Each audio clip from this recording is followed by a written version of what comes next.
It's time to talk fantasy football. It's time to let them know. Where you let us crunch the numbers while you crush the competition. So grab your playbooks and crack a cold one, because here's your hosts, Teek and Badge. Welcome back, guys, to another episode of the podcast. Again, it's just me and Badge today, but we got a nice little episode put together for you guys here. We got a mailbag, we got a new segment, this or that. We're also going to talk about second-year players, and then we're going to wrap it up with the QB wide receiver duos.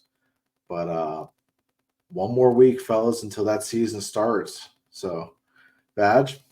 It's coming. It's coming. It's almost here, boys. I'm so excited. The day before is like Christmas Day. Let's go. All right. So let's start with the mailbag.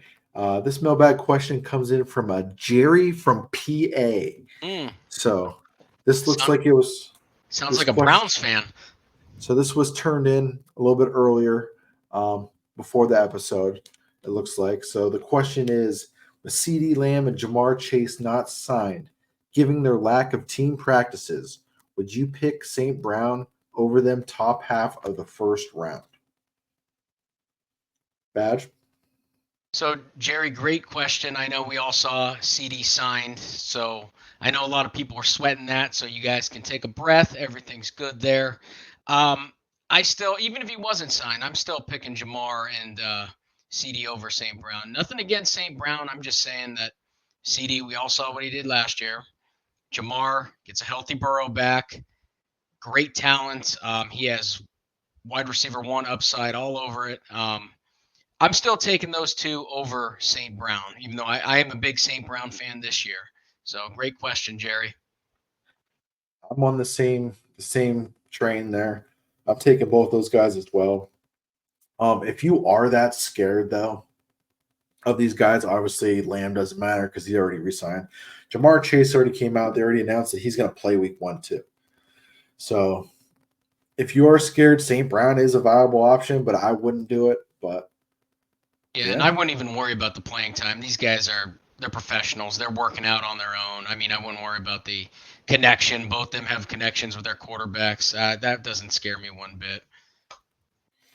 Yep, same systems as well. No one got new coordinators or anything. So moving on here.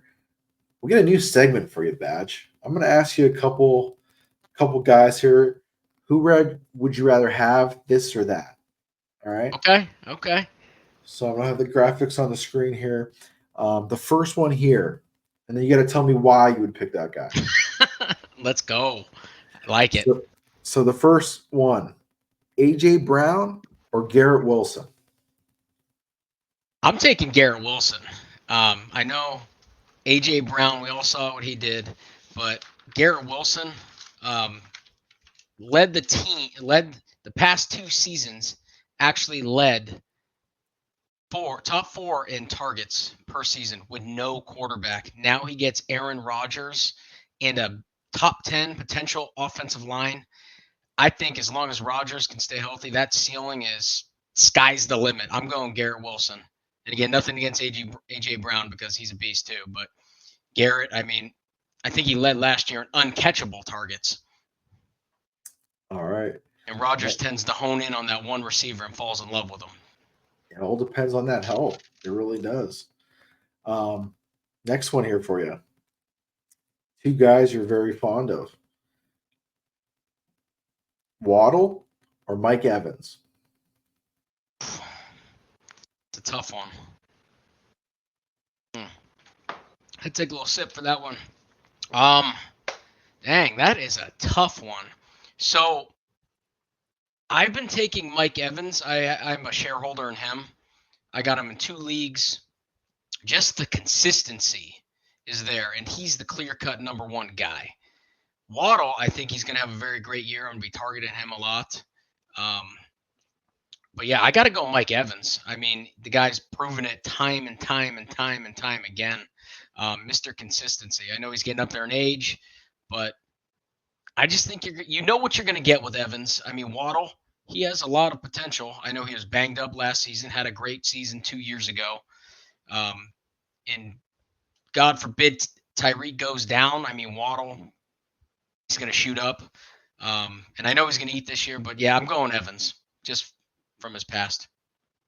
And just to add on to that, you said if Hill goes down, Waddle was actually hurt last year and played through injury for the part of the season. So this one was tough for me as well. But I'm kind of leaning towards Waddle. He seems healthy this year. So I think Father Time got to catch up with all of us, and we'll see. But Yeah, that was a tough one. I mean, you can't go wrong with either this year. I got two more for you here. Dang, firing them out. Next one here I got for you, a little bit deeper in the draft. Aaron Jones or James Conner? That's another tough one. I know Aaron Jones was on my players to fade just because I think time is catching up with him. But again, on the other side, you got Connor misses an average of 4 games per year. I'm going to go with Connor. He's our hometown boy. When he's in, he's in. He produces. Finds the end zone a lot. I know with his injuries, he misses 4 games, but that's why your bench players and everything come step up. So I'm going Connor. I like the pick as well. Aaron Jones is in a whole new system as well, Good new point. everything. We'll see how that fares for him, but I like the Connor pick as well. And the last one I got here for you, I got Kittle or Pitts. Well, I'm actually a shareholder of both. So I'm not going to lie. I took Kittle because Pitts was taken right before me. So I'm going Pitts. Shout out to you, even though week 1, I mean, you're going down. But I'm going Pitts. He finally has a quarterback. He's an athletic freak. He put up 1,000 yards his rookie year. I just don't think he was used correctly, especially with a running coach. Now he gets a new coach, new quarterback, slinging quarterback, loves the tight end. I'm going Pitts. All right. You know, I already like the pick as well. A lot of exciting news coming from Atlanta. But moving on here to the bread and butter of the episode here. Second year players you like coming into this season. We'll start with you, and we'll work our way around just like old times. Yeah, Baney, I miss you in that corner. So my second year player that I want, I'm excited to watch. I have shares of him. I said it before, I said it again, and that's Tajay Spears. Um, I know a lot of people are big on Tony Pollard. I'm not. Um, I just think Tajay Spears is the better back. I've said it before. I'm going to say it again. I'm going to keep saying it. I got a lot of shares of this guy. Um, at the very, very least, you're going to get a 50-50 timeshare split. But I give it 3 weeks, and I think Spears is going to slowly start to take over that backfield. He led in efficiency last year with the minimum attempts that he had. His efficiency was off the charts. They let Henry walk. I know they signed Pollard for 3 years, but like I said, at the very least, you're going to get a 50-50 split. Right now, Spears is RB31 going in the 11th round, 12th round. He had almost 800 yards from scrimmage last year. Again, with the little attempts that he has, I think he has a lot of upside, especially a lot of value where he's drafted. I think right now he's a good draft pick for your RB2 in a zero RB strategy, or a flex. And again, I think it's just going to go up as the season progresses. I don't know. I'm I a know you're big one of the Pollard Pollard guy. guy. I'm a Pollard guy. Last year at Dallas, he had 1,000 yards on the ground. I mean, in the previous year where everybody was high on him, he had 1,007. And last year he had 1,005. So it's like he really didn't digress at all. And yeah, he's coming in a new atmosphere and everything, but like we saw with Derrick Henry, obviously Derrick Henry is a completely different style running back. But you got to have a good O line as well. And I think Tennessee puts up a decent O line for him. But yeah, I'm a Pollard guy.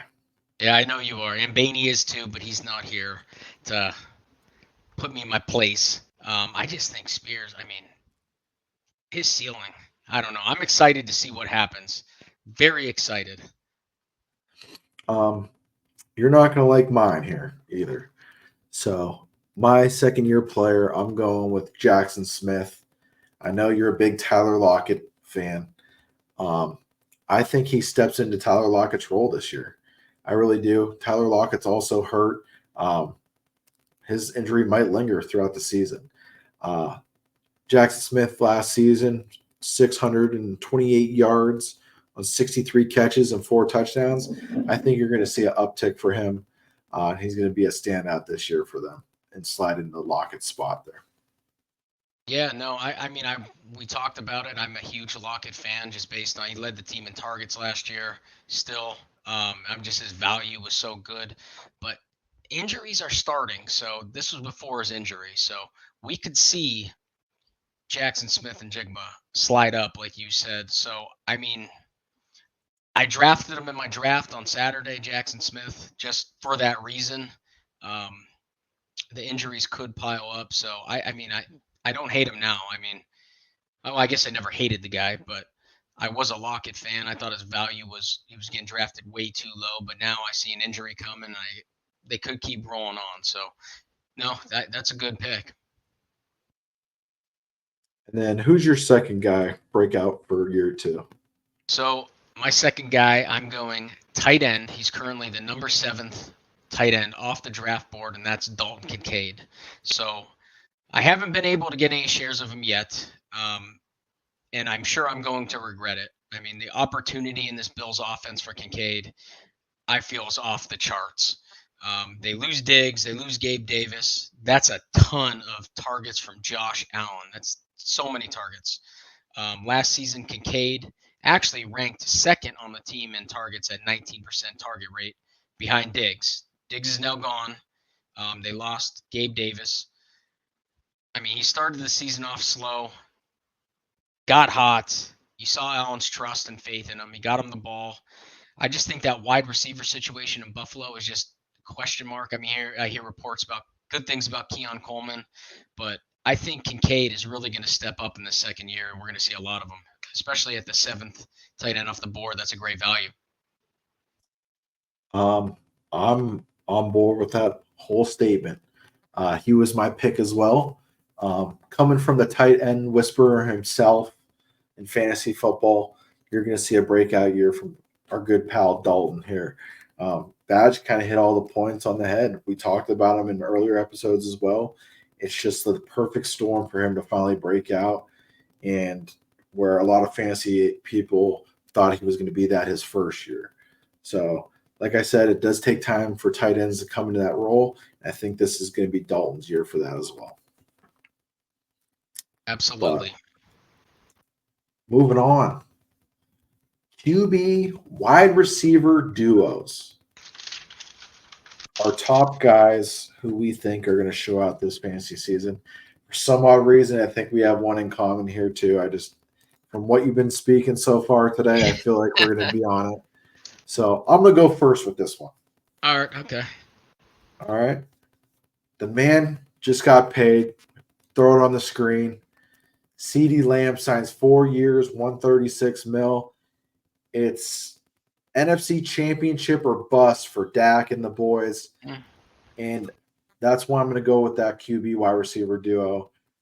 They're going to put up numbers. This wide receiver room is nothing to bat an eye over either. Brandon Cooks, yeah, he's on and off hurt. Yeah, Jake Ferguson's there. CD's going to see the targets no matter what. And so that's why that's my overall number one QB wide receiver duo. Doesn't mean that they're the best skill, but for fantasy wise, I think they're going to light it up again. Yeah, absolutely. I mean, it's like I said, it's probably a lot off everyone's shoulders that got CeeDee Lamb in their drafts to see at the bottom here that he just signed finally. Like I said, I wasn't worried about it. I mean, You shouldn't have been either, but I get where you're coming from. But yeah, absolutely, they're going to eat. I think they could make it to the NFC Championship this year too. So keep an eye out for that. I think if they don't, I think Dak's out of town It's a signing because year for him too. it's a signing year for him. Micah, there's a lot of guys that need paid on that roster, and I just don't see it if they continue it down the road with Dak if they don't get there. Jerry Jones has a lot of decisions to make. Or he just opens up that checkbook and just says, we're gonna pay that luxury, But who's your QB wide receiver duo? So I didn't pick that one. I will tell you that. Crossed my mind, but I wanted to go a little something different here. You got the one on our clip here with Burrow and Chase. I want to go a different route. So I'm going Kyler Murray and Marvin Harrison Jr. So right now, Kyler currently goes in the 7th round in drafts. That gives you time. You can wait on a QB, and you can let your buddies and your drunk uncles and whoever else is in your drafts grab their quarterbacks early. You can sit back and wait, scoop up the other players before that.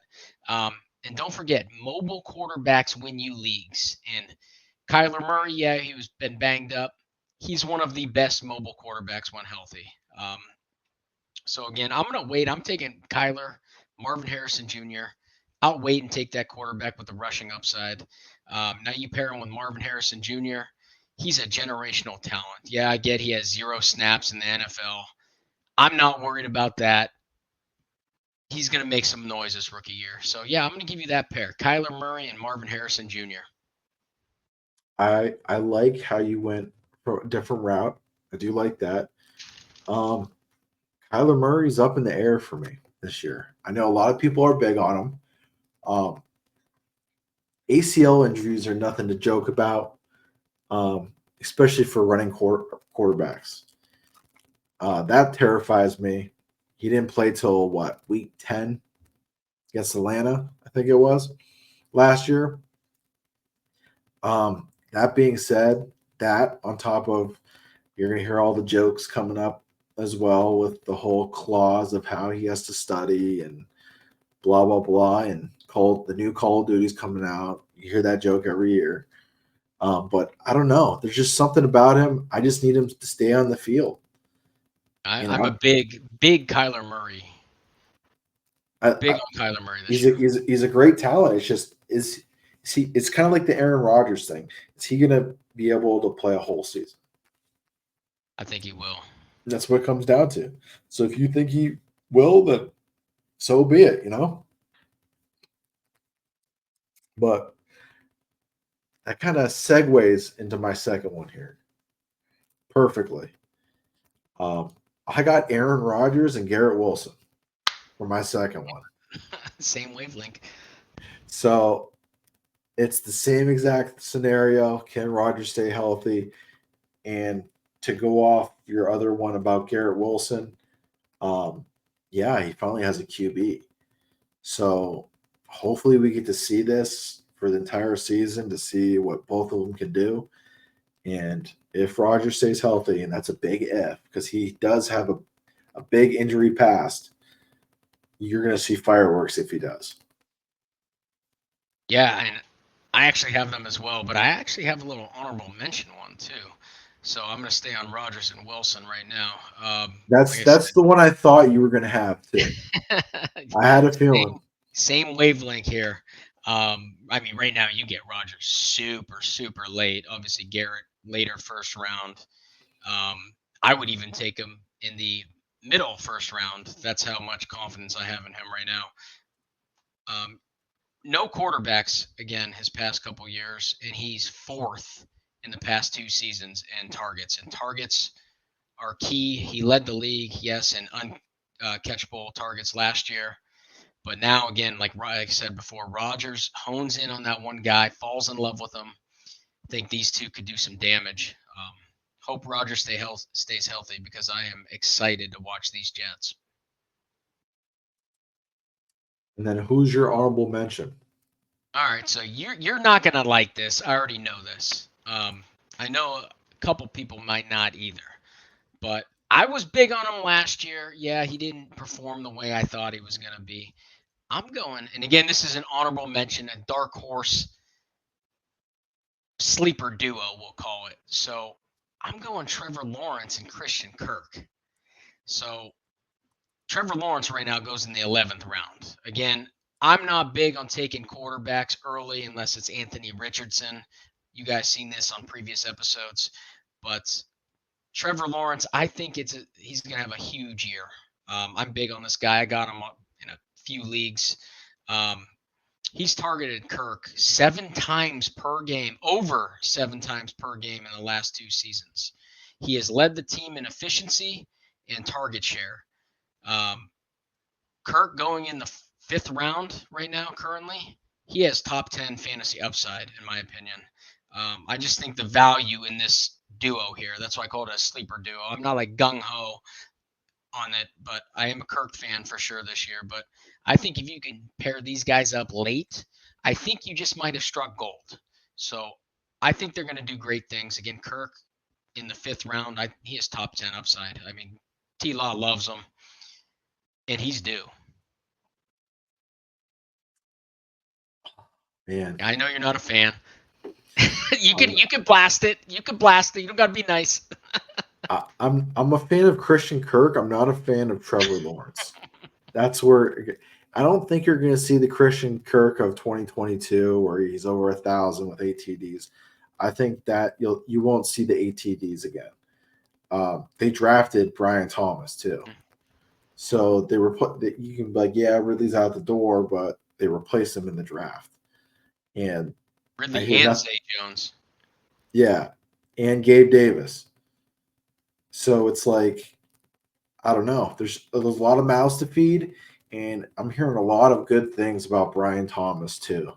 How he's going to be a game changer. But I do love Christian Kirk, but I need Trevor Lawrence to take that next step. I think you might see some sunshine this season. Guy got paid. He's got to show he earned it. I was big on him last year, and he disappointed. But I'm going to give him another shot. We'll see how it goes. That was an honorable mention, sleeper duo. So I'm not saying run out and scoop them up immediately. If they come to you and you need a little backup quarterback action, you happen to have Kirk on your team, might pay off. All right. We'll send us off here, Badge. So, guys, the fantasy season is here. We got 1 week next Thursday. I am super excited to spend it with you all. We're to help you guys win some leagues. Let's win some together, cash some money. Don't forget to hit the subscribe button, hit the notifications, and next week will be the first episode of, yes, the Money Badger Against the Spread. Can't tell you how excited I am for that. We won a lot of money last year. I tend to do that again for us. Let's help this best kept secret get out. Subscribe, hit the notifications. Until next time, boys. Good luck drafting.